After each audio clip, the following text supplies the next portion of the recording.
Bata nasawi, 2 sugatan sa pananambang sa Gindulungan, Maguindanao del Sur.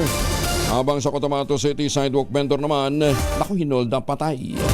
Detalye na balita mula kay Jun Di Makutang Aris 19. Assalamualaikum, Brother Jun.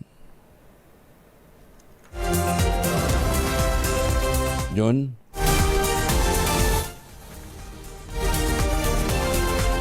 Alaikum Kuyang Angel. Patay ang isang menor de edad, 2 ang sugatan at 1 nakaligtas sa panibagong insidente ng pananambang sa isang Suzuki minivan na may plakang MBJ 6552 sa barangay Makasampen, Gindulungan, Maguindanao del Sur. Ayon sa Gindulungan PNP, dead on arrival sa ospital ang batang 5-year-old na nagtamo ng matinding tama ng bala. Sa impormasyon mula kay Gindulungan Police Investigator Dalgan, patungo sa direksyon ng Tacurong City ang sasakyan nang maganap ang insidente. Ang mga biktima ay kinilalang sina Norodin Samilon, driver of legal age, may asawa, nagtamo ng mga tama sa magkabilaang balikat. Hamida Bualan of legal age, babae, may asawa, nagtamo ng tama ng bala sa kanang balikat.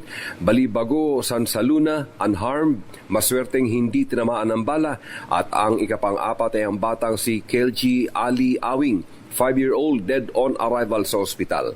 Sila ay pawang residente ng barangay Libutan, Mama sa Pano, Maguindanao del Sur. Patuloy pang investigasyon ng Gindulungan PNP sa motibo at sa kung sino ang mga nanambang. Samantala, Kuyang Angel, sa Cotabato City, hinold up ang mag-asawang sidewalk vendor na nagtitinda lamang ng gulay sa bahagi ng Jose Lim Senior Street. Ang mga biktima ay kinilalang sina Bobong Sangkad at may bahay nitong si Almira Sangkad, pawang residente ng Simuay, Sultan Kudarat, Maguindanao del Norte. DOA sa ospital ang may bahay na binaril sa ulo habang kritikal ang kalagayan ng mister, habang natangay rin na mga hold-upper ang dalang bag ng ginang. Mula sa Central Mindanao, RH19, Jun Di Makutak, DZRH, una sa Pilipinas, una sa Pilipino. Ano ba naman yan? Pati ba naman vendor sa palengke? Sus ko.